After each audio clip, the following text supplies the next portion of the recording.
estreia. E dizem que a primeira vez é a vez que dói mais. E é o seguinte, galera, todos vocês aqui agora foram convertidos em juízes, pois ao final do show, ao final da primeira apresentação da banda, vocês terão que decidir se eles continuarão a carreira ou não. Caberá a vocês. Então, galera, essa banda, como eu falei, eles têm 3 meses.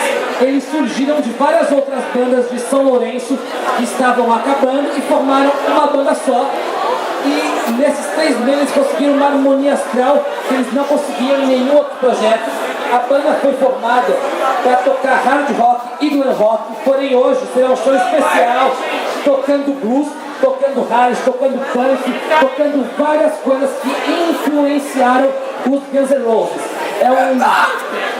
Eles querem agradar gregos, troianos e principalmente os cachapuenses aqui presentes! É isso aí, galera, vamos então uma salva de palmas para o Heavy Beat na bateria, Dirty Beat na guitarra,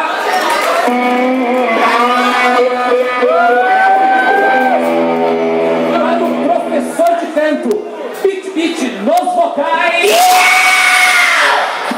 e por fim, o membro mais importante de todas as bandas de rock, o baixista, o nosso amigo Baby Beat no baixo. Então, vamos lá, galera.